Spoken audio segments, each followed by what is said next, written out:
bumibili na ng school supplies. Bakit? Pasukan na naman ba? Oo nga eh. Nababakasyon lang eh. Babakasyon lang, pasukan na naman. Alamin nga natin ang mga panyayari dyan sa Divisoria. May mga namimili na ba? Wala pa naman silang pambili. Hindi, totoo nun.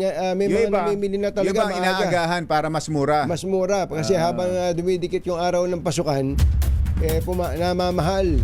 Makibalita tayo kay RH9, Tina Nolasco. Kamintina! Katunying ka, Jerry, umaaray ang mga vendor na ating nakapanayam dahil sa matumal na bentahan ng school supply dito sa Santa Elena Street, Divisoria, Maynila.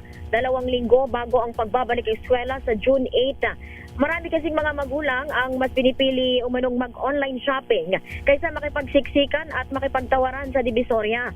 Ayon kay Tatay Jess, isa sa mga vendor na ating nakapanayam, posibleng dahil din ito sa krisis sa langis na epekto ng tensyon sa Middle East. Kaya't maraming magulang ang nagtitipid at mas inuuna pagkain ng kanilang pamilya.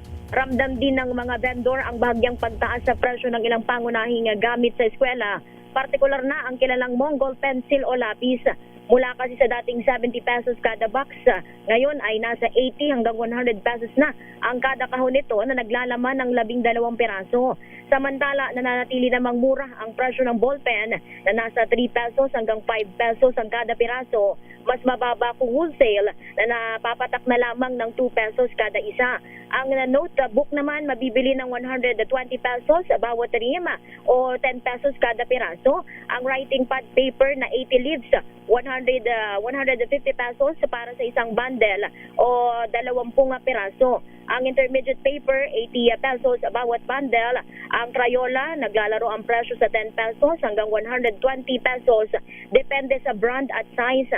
Ang poster paint, 50 pesos ang kada pack. Ang eraser at sharpener ay 20 pesos kada piraso.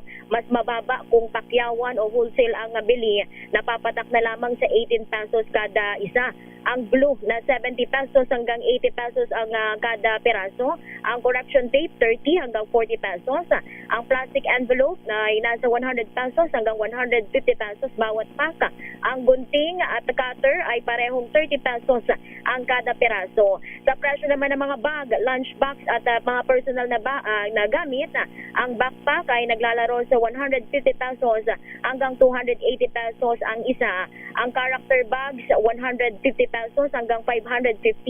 Ang trolley bag, ito sa mga nakakaangat-angat sa buhay na estudyante, o yung 3-in-1 na may gulong, 850 pesos hanggang 1,100 ang kada isa.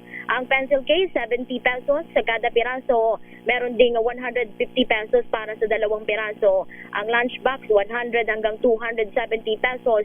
Ang tumbler na napakahalaga ngayong napakainit na imbakan ng tubig ay nasa 150 pesos hanggang 250 pesos ang isang piraso.